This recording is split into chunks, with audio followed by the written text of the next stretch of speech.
ताराच्या आई,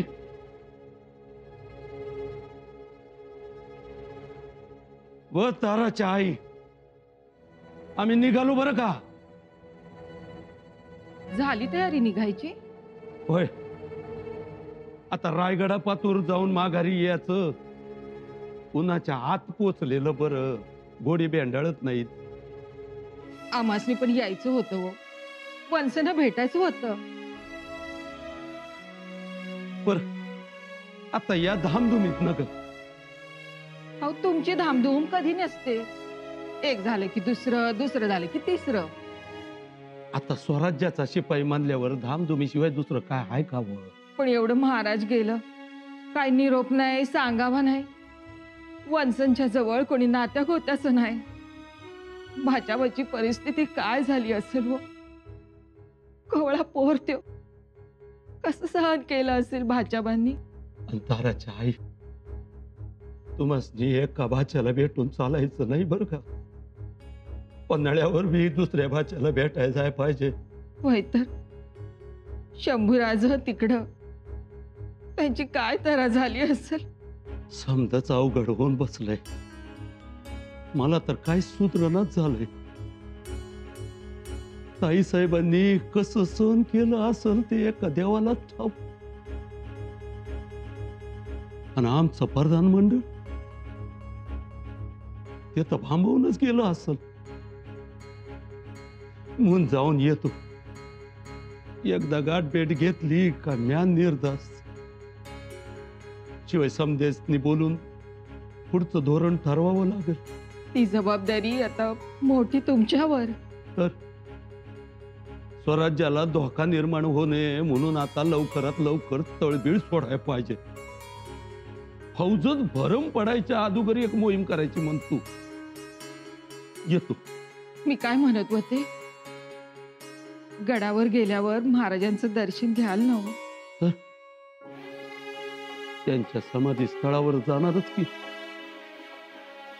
महाराजांचं काय बिघावलं नाही मला. एकदा जाईन त्यांच्या अग्नी दिलेल्या जागेवर. मुजरा तर करावंच लागेल या सरनोबताला. मग तिथे गेल्यावर या गोष्टी ठेवा त्या जागेवर. काय? माझ्या हातची भारंगीची भाजी, ज्वारीची भाकरी लई आवडायची माझ्या देवाला. या गोष्टी तिथं ठेवा आणि त्यांना सांगा, तुमच्या अवमानं पाठवले ही भाजी भाकरी. द्या. मुजरा. काय रे? सरनोबत, रायगडावरून महाराणी साहेबांचा खलिता घेऊन स्वार आलाय. रायगडावरनं स्वार?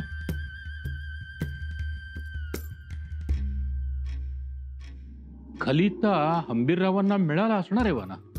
मिळालाच ना. त्याच खलितानं नाड्या आवळ्याचं काम केलं असणार. नाड्या आवळल्या असतील आणि बाहेर फुरफुरणारी घोडी पुन्हा पागेत गेली असतील. ते होणारच. खलिताच इतका शिताफिना लिहिलाय. मानलं दादा तुम्हाला. हा खलिता वेळेवर गेला नसता तर मात्र अवघड होतं. अवघड म्हणजे सोपं होतं का ते? अरे एकदा तर या नादात माझा घोणाळा फुटलाय, माहिती आहे ना. पण काम झालं. आणि महाराणी साहेबांना फसवायला कितीसा वेळ लागणार? पण महाराणी साहेब चतुर आहेत. त्यांची चतुराई फक्त पुत्र प्रेमाभोवती. ती ममतेची जागा. तिला जरा हवा दिली, उजाळा दिला, मग राणी साहेब खुश होतात. आपलं काम झालं. खलिता कबुतरासारखा गेला तळबीडला. पण दादा, अंबीरराव नक्की थांबतील ना? सख्या बहिणीचा खलिता आहे. आणि मजकूर म्हणजे काय मजकूर? मऊ खोबऱ्याची कवळी वाटी. कोण बघणार वरच्या कवचाकडे? खोबरच खाणार तसं. दादा, माझ्याही मस्तकी आपला हात ठेवा. तू डावा पाय ठेव सगळीकडे. माझा हात कशाला पाहिजे तुला? तुमच्यासारखी बुद्धी मलाही मिळू दे. तू काय कमी हुशार आहेस का? तरीही ठीक आहे, या मंचकारोहणाचं काम होऊ दे. मग बघू. आता काय झालंच की. बेसावध राहायचं नाही. हंबीरराव म्हणजे महाराजांच्या हातावरची माणसं. कधी शंका येईल, कधी घोडी रायगडाच्या दिशेने उधळतील सांगू शकत नाही. पण दादा, खरंच अंबीरराव येतील? कसले येत आहेत? आणि सोमाजी, अस्सल नागाभोवती रिंगण पाडून मंत्र टाकल्यानंतर तो जसा मंत्रमुग्ध होतो ना, तसा खलिता लिहिलाय. हंबीरराव तळबीड रिंगण सोडणार नाही, हे नक्की. राजमान्य राजेश्री सरनौबत तीर्थ स्वरूप दादासाहेब यांसी साष्टांग दंडवत. दादासाहेब, लिहावे तरी काय लिहावे आणि लिहिण्यासारखं उरलं तरी काय आहे. आमच्या कपाळावर तेजाने तळपणारा प्रतिपदेचा चंद्र महाराज साहेब पुसून घेऊन गेले. परत माघारा न येण्याच्या मोहिमेवर. आणि आमचे वज्रचूड मंडन निखळले. आमच्या हातीचा चुडा फुटला. आम्ही अखंड सौभाग्यवतीच्या गंगा भागीरथी झालो.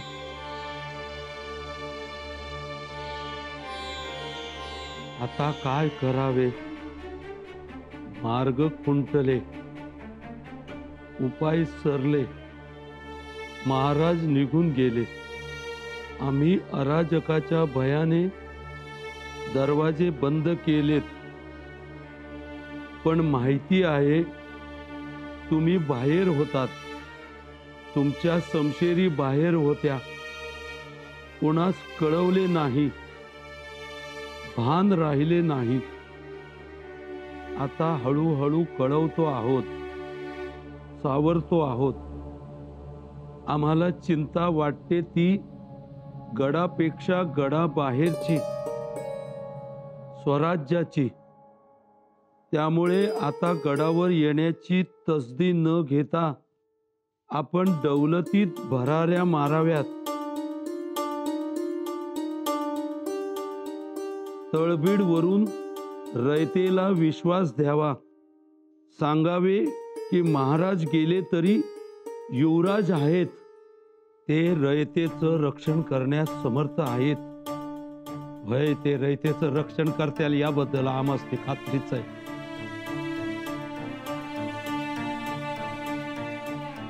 स्वराज्याच्या हिताच्या दृष्टीनं आम्ही काही निर्णय घेणार आहोत. त्यासाठी तुमच्या पाठिंब्याची गरज आहे. तुम्ही आमच्या पाठीशी उभे राहाल याचा आम्हाला विश्वास वाटतो. दादासाहेब, महाराजांच्या मागे आम्हास ही भाऊबीज द्यावी ही विनंती. भाऊबीज? भाऊबीज काय मागताय? स्वराज्याचं सरनोबत म्हणून कर्तव्यच आहे तुमचं. ताईसाहेब बी आतनं लईच हल्लेल्या दिसते.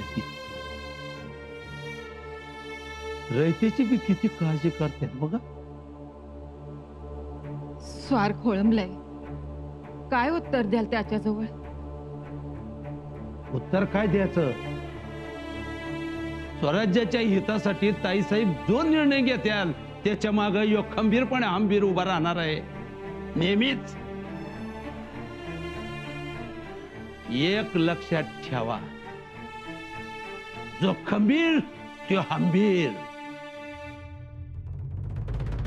नाही नाही नाही मातोश्री नाही. बाळराजे, अहो असं काय करताय? तुम्ही शहाणे ना? नाही, आम्ही शहाणे नाही. असं कसं? तुम्ही शहाणे सुद्धा आणि आबासाहेबांचे लाडके सुद्धा. आम्ही कोणाचेच लाडके नाही. आणि मातोश्री, तुम्हाला सांगून ठेवतोय हो, मखलाशी करू नका. बाळराजे, याचा अर्थ काय होतो माहित आहे? हो. बाळराजे, मुहूर्ताची वेळ जवळ आली. दरबारात सगळी मंडळी जमू लागली आणि हा सगळा घाट तुमच्यासाठी नाही तर कोणासाठी? आणि तुम्ही असं वागताय. आम्ही वागतो आहोत ते योग्यच वागतो आहोत. आम्ही नाही बसणार मंचकावर. जिथे दादासाहेबांनी बसायचं तिथे आम्हाला बसवलं जाते आणि हे आम्हाला मान्य नाही. बाळराजे, अहो ऐका ना. बघा, सगळा गड आतुरलाय. रयत तुम्हाला राजा होताना बघायला उत्सुक आहे. रयत तर दादासाहेबांची वाट बघते. तुम्हाला काय वाटलं आम्हाला गोष्टी कळत नाही? खरंच तुम्हाला कळतच नाही. आता आमच्याशी हुज्जत घालत बसू नका. हा मानाचा पोशाख आहे, तो घाला. दागिने घाला. मुहूर्ताची वेळ टळायला नको. आम्ही नाही बसणार मंचकावर. मातोश्री, तुम्ही तरी का असा हट्ट करताय? खरंच आम्ही मंचकावर बसू शकतो का हो? ते ठरवण्याची ही वेळ नक्कीच नाही. चला बघू. नाही.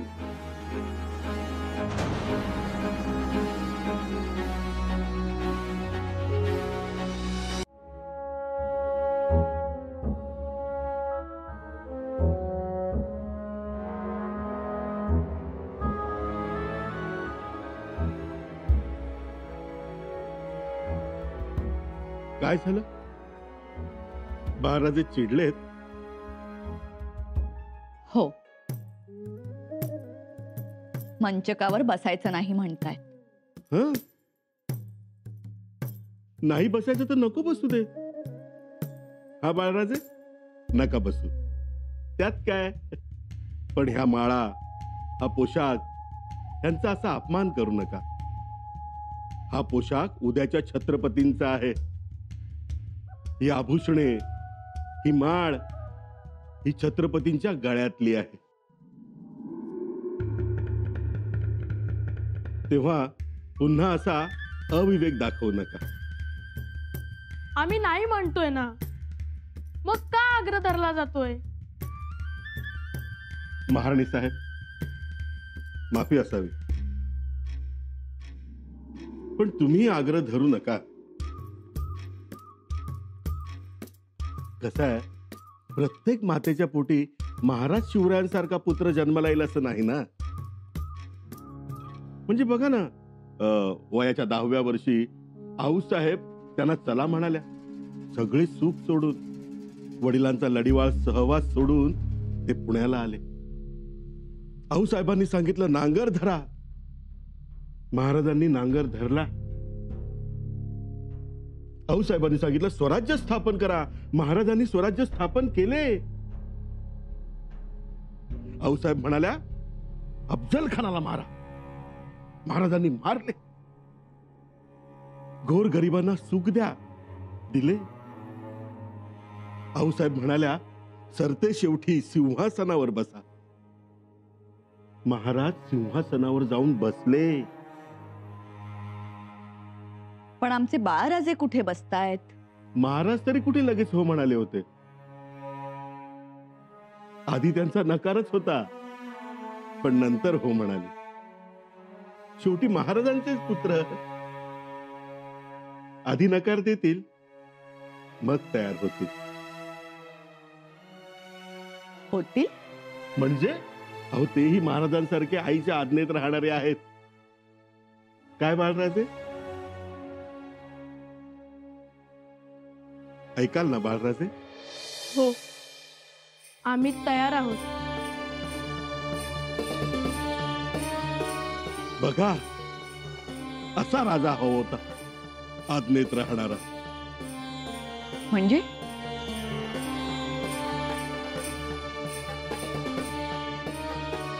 आज्ञेत राहणारा आपल्या मातोश्रींचा. चला बाळराजे, पोशाख घालू, आभूषणे परिधान करू. रायगड आतुर झालाय नवा राजा बघण्यासाठी. चला.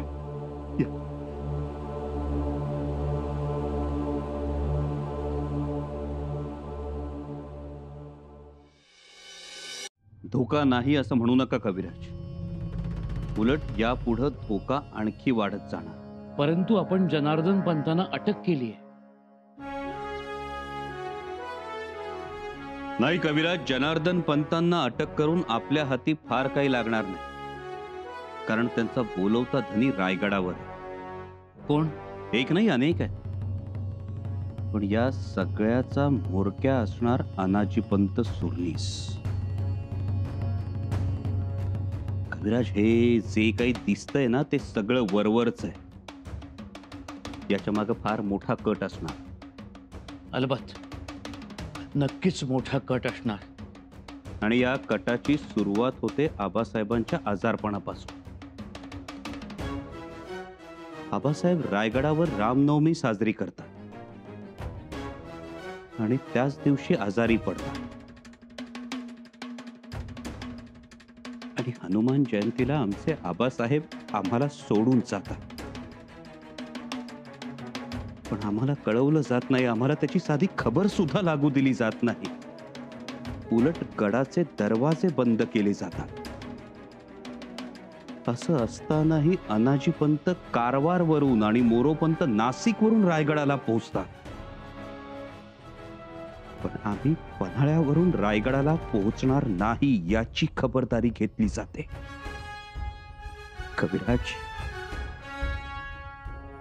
कविराज, आम्ही आमच्या आबासाहेबांचं अंत्यदर्शन घेऊ शकलो नाही, त्यांच्या पार्थिवाला अग्नी देऊ शकलो नाही, त्यांची पवित्र राख कपाळी लावू शकलो नाही, की पिंडदान करू शकलो नाही.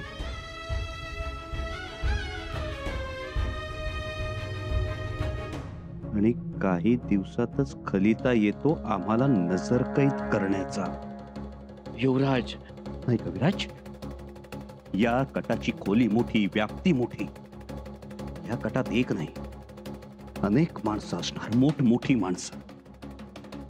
त्याशिवाय हे एवढं धाडस करणार नाही. खरं आहे युवराज. आता आपल्याला आणखीन सावध राहायला हवं. लवकरात लवकर रायगडाला जवळ करायला हवं. कविराज, इथून पुढे आपल्याला प्रत्येक पाऊल जपून, तोलून, मापून टाकायला हवं. कारण कविराज, आता आम्ही खऱ्या अर्थानं पोरके झालो. नकळत्या वयात आमच्या मातोश्री गेल्या. आईन उमेदीत आऊसाहेब सोडून गेल्या आणि आता आमचे आबासाहेब गेले. न सांगता, न सवरता. संपला कविराज, संपलं सगळं. युवराज, धीरज रखिए. कसा ठेवावा कविराज? आबासाहेब गेले त्यावेळी सूर्याला खळं पडलं होतं. तेच खळं, तेच कारस्थानांचं वर्तुळ आता आमच्या भोवती पडलंय.